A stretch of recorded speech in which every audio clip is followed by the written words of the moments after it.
ایک گاؤں میں ایک نوجوان رہتا تھا۔ وہ نماز تو پڑھتا تھا لیکن وضو کو بس ایک رسم سمجھ کر جلدی جلدی کر لیتا تھا۔ ایک دن اس نے مسجد میں امام صاحب سے یہ حدیث سنی، جو شخص نبی کریم صلی اللہ علیہ وسلم کے طریقے کے مطابق وضو کرے اور 2 رکعت نماز پڑھے، اس کے پچھلے گناہ معاف ہو جاتے ہیں۔ یہ سن کر اس کے دل میں عجیب کیفیت پیدا ہوئی۔ اس نے سوچا اگر صرف صحیح وضو کرنے سے اللہ تعالیٰ گناہ معاف کر دیتے ہیں تو مجھے بھی اپنا وضو بہتر کرنا چاہیے۔ اگلے دن اس نے سکون اور توجہ کے ساتھ وضو کیا۔ ہر وضو دھوتے وقت دل میں دعا کی اور سنت کے مطابق ترتیب سے وضو مکمل کیا۔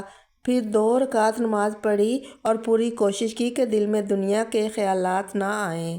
نماز ختم ہوئی تو اس کے دل میں عجیب سکون تھا۔ اسے ایسا لگا جیسے دل کا بوجھ ہلکا ہو گیا ہو۔ اس دن سے اس نے عہد کر لیا کہ وہ ہمیشہ سنت کے مطابق وضو کرے گا۔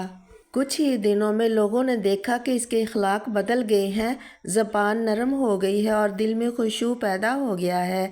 وہ سمجھ گیا کہ چھوٹا سا عمل صحیح وضو بھی انسان کی زندگی بدل سکتا ہے اور اللہ کی مغفرت کا ذریعہ بن سکتا ہے۔ حدیث حضرت عثمان بن عفان رضی اللہ عنہ سے روایت ہے کہ انہوں نے وضو کیا، پھر فرمایا میں نے محمد صلی اللہ علیہ وآلہ وسلم کو اسی طرح وضو کرتے دیکھا۔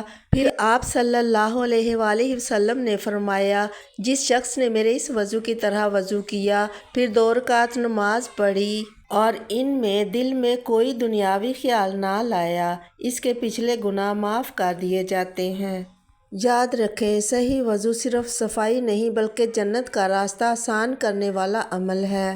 اللہ تعالیٰ ہمیں صحیح وضو کرنے اور خشوع کے ساتھ نماز پڑھنے کی توفیق عطا فرمائے، آمین۔